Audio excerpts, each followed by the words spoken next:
Welcome to another exciting episode of the Epic Entrepreneurs Podcast. I'm Brad Sugars, the Chairman and CEO of Actioncoach, and today we're diving into the minds of some incredible business leaders, uncovering their real stories, strategies, and the secrets behind their victories. It's not just about success, it's about the journey, the hurdles, and turning challenges into opportunities. So let's jump right into it.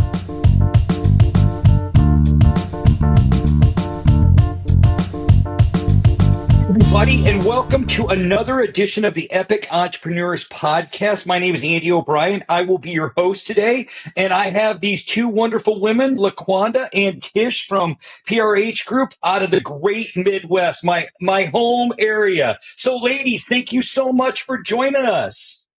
Thank you for allowing us to be here. Yes, thank you for having us. Excellent. Well, tell us a little bit. What is PRH Group? So PRH Group is an electrical construction company. We are headquartered in Michigan. We also have a staging yard office in Kewanee, Illinois. And many people often ask us, what does PRH stand for? And it stands for providing reliable help. Oh, that is excellent. I love it. I love it. So we started off this conversation, Iowa.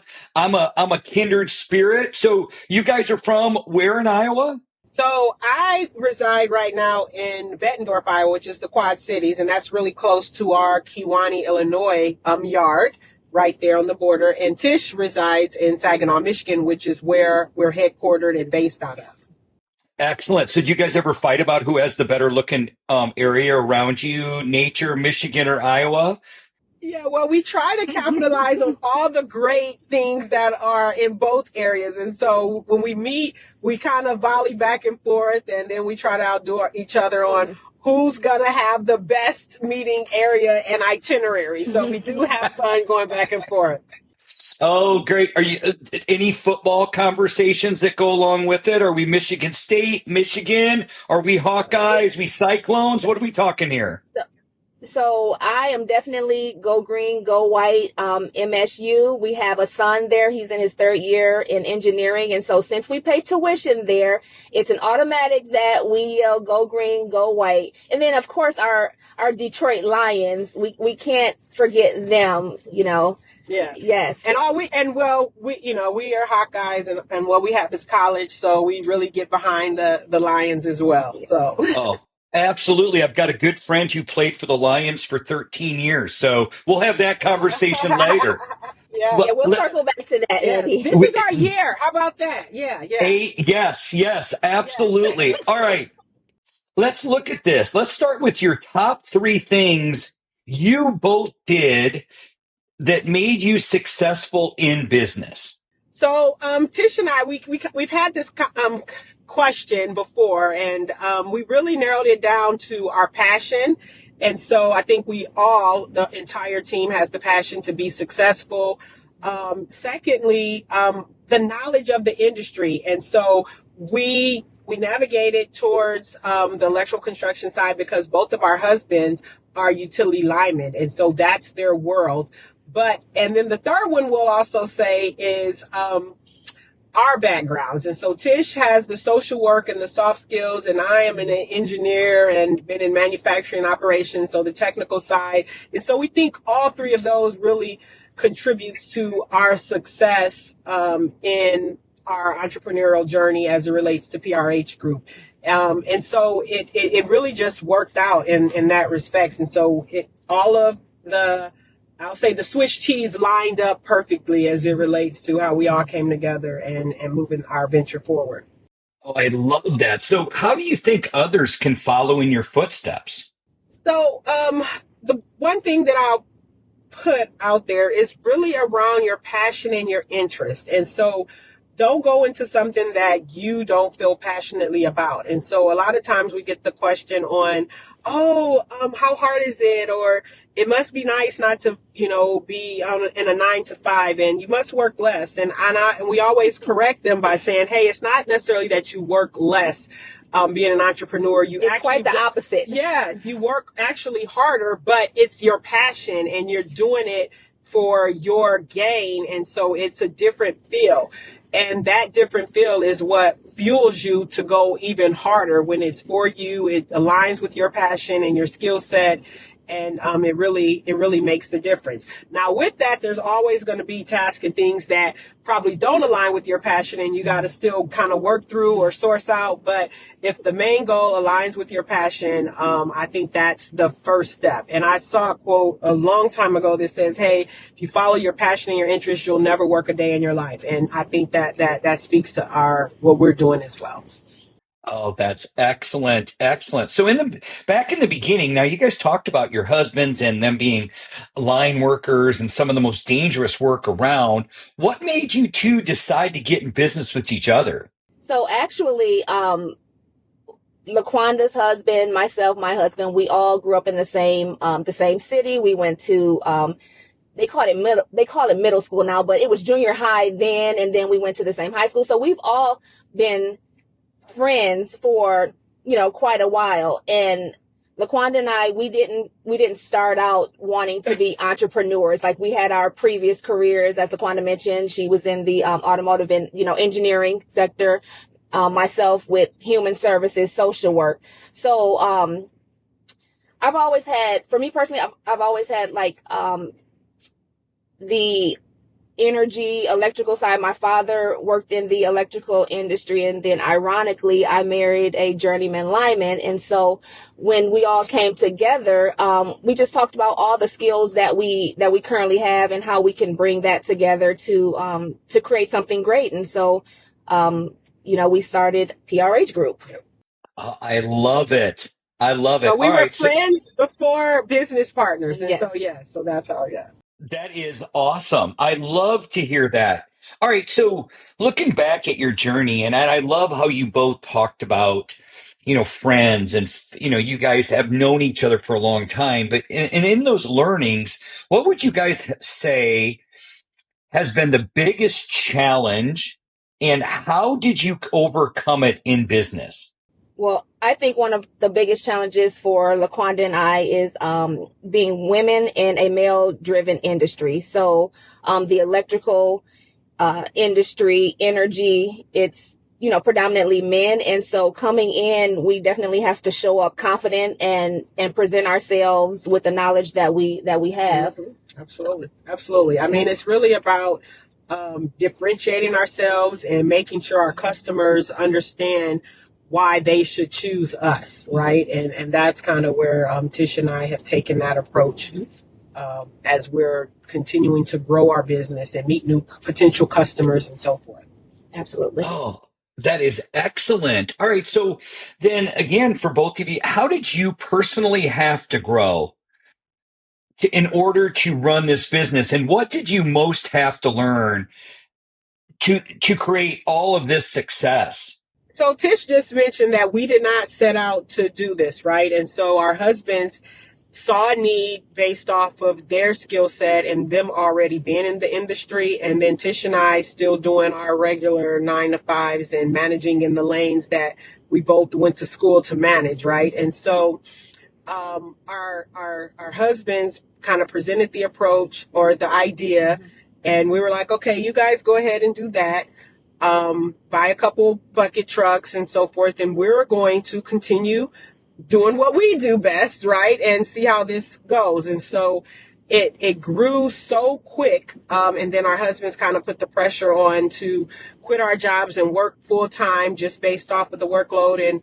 And we dodged that as long as we could, saying that, hey, we can do both, and it just, it got a little overwhelming. And then we would go to different conferences, and we would hear things like, hey, if you're going to bet on somebody, you might as well bet on yourself, and so forth. And then another item my husband, I remember him saying, is that, hey, you'll always be an engineer. You can always go back if it doesn't work out. And so we finally took the leap, and we haven't looked back since. And it really works that we're able to put our all in all into PRH Group. And so we saw the growth that we were able to do, kind of multitasking with our regular jobs and dibbling and dabbling with PRH Group.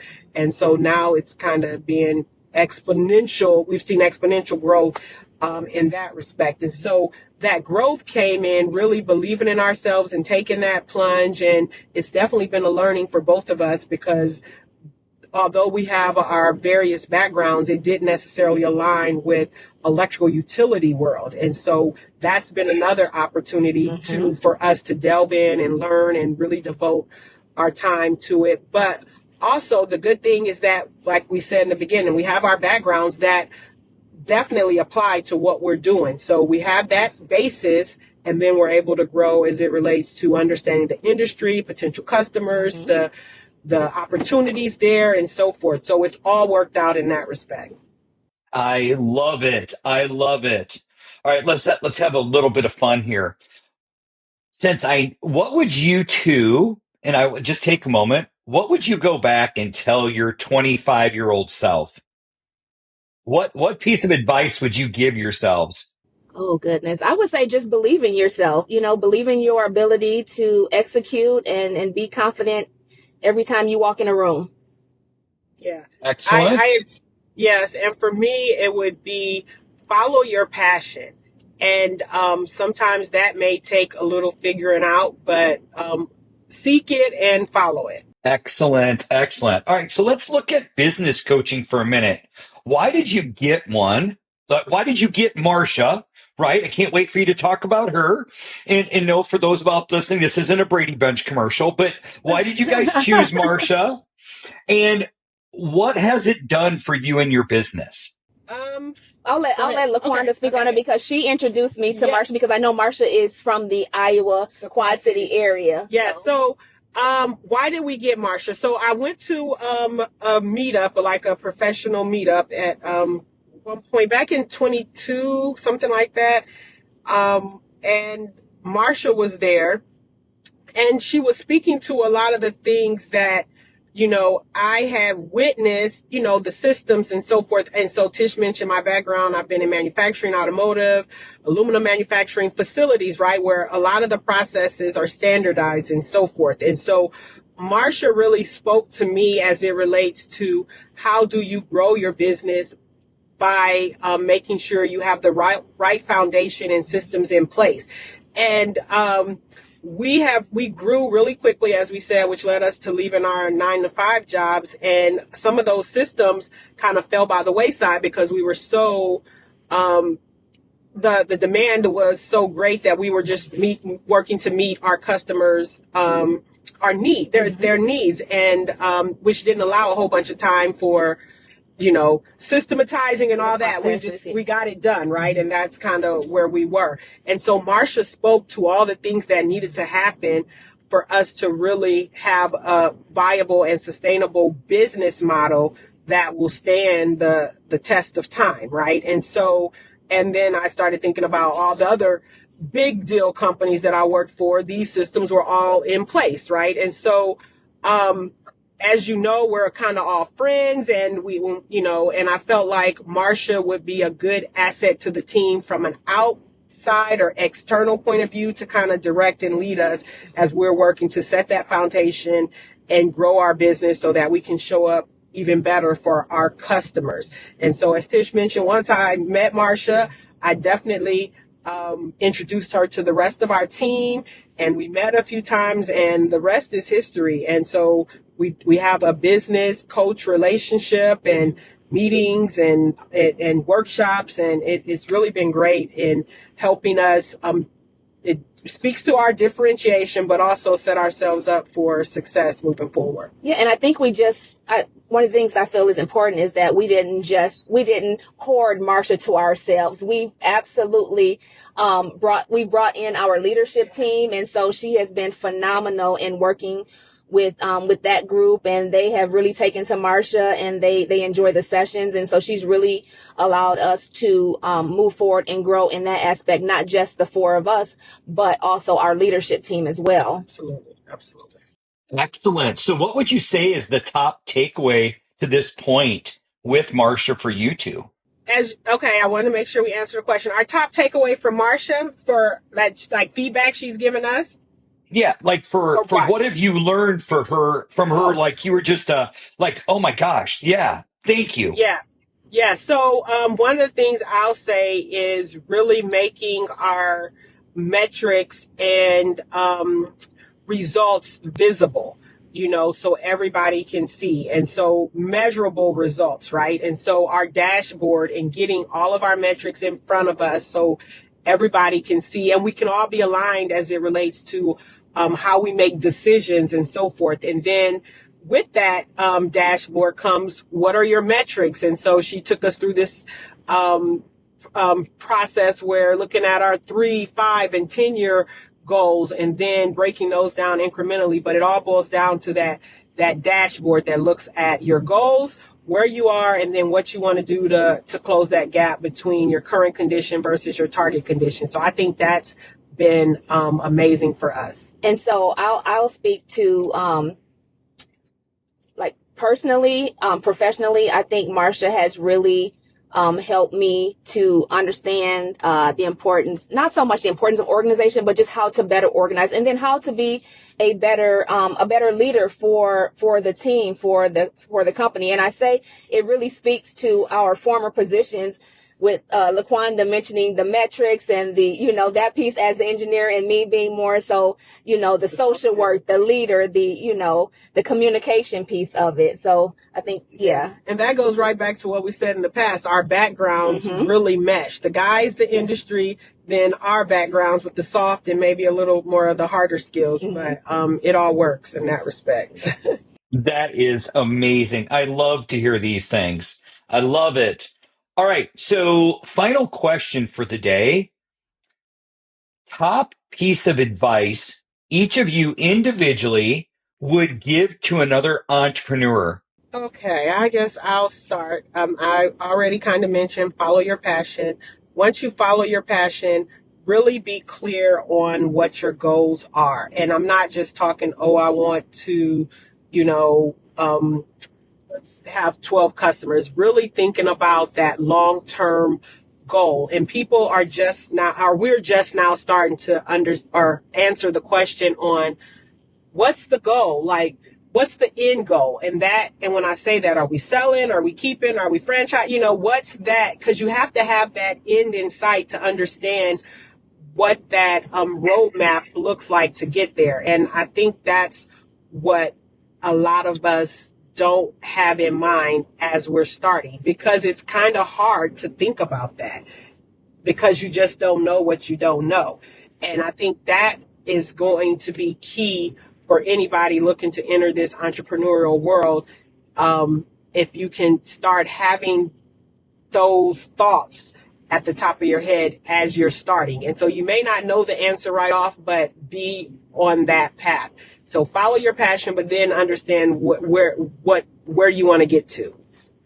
And for me, I would say, just do your research and connect to as many people, as far as resources as possible. Ask as many questions. And like Laquanda said, sometimes you don't know what you don't know, but connecting to different people. And it may not even be someone in that same industry. We went to different conferences, different trainings. And so we've both attended industry conferences as well as conferences like women-owned businesses, minority businesses. And so when we meet individuals, you may not understand how they could assist you in the future, but it definitely doesn't hurt to make that connection. And like I said, do your research and definitely reach out to the community, ask as many questions as possible, connect to as many people. They can, definitely assist. I love it. All right. Well, anything else you ladies would like to add as we finish up here today? The only thing I will add is that, and Tish and I, we've had this conversation, is the importance of a business coach. And so you've heard it. We both said it. You don't know what you don't know, right? And then I talked about the end game and how do you get there and so forth. And so what we've said is we started without one, right? And so, but once you get one, you're able to move a lot quicker. And so it's not to say you're not going to get to the end game, but how much farther could you get in a shorter period of time with that business coach and somebody helping and mentoring you? And so I think to Tisha's point on do your research and meet people. I think that's a key piece that if you're new to this entrepreneurial journey, that can make or break you. And not to say you don't know what your field or your passion and all of that, but that business, and every team has a coach. And when you look at it, you know what I mean? And so, it's so important. And just like a lot of people out there, we started without one, but how much farther could we have been had we had one from the very beginning? And so it makes a huge difference, because it's so overwhelming sometimes when you're in this entrepreneurial field. You're focused on the trees and you can't see the forest. And that coach, I know a lot of people have played sports and so forth. They really help you to see that big picture, because there's so many different elements, and so that is definitely key. And so that's another piece I'll throw in there, which really it has come out a number of times, but I think that's key. Excellent. Excellent. Well, Laquanda and Tish, thank you so much for taking time today to be part of our Epic Entrepreneur podcast. And ladies and gentlemen out there, if you're ever in the need, please take a look at us, and we can always help in so many ways. Ladies, thank you again. We appreciate you. Thank you. Thanks, Andy. And that's a wrap for today's epic conversation here on Epic Entrepreneurs. Huge thanks to our amazing guests for their pouring their heart into sharing their journey. If you enjoyed this episode, hit that subscribe button, leave a review, share it, or hit that bell. But until next time, let's make sure you keep dreaming, take massive action, and stay epic.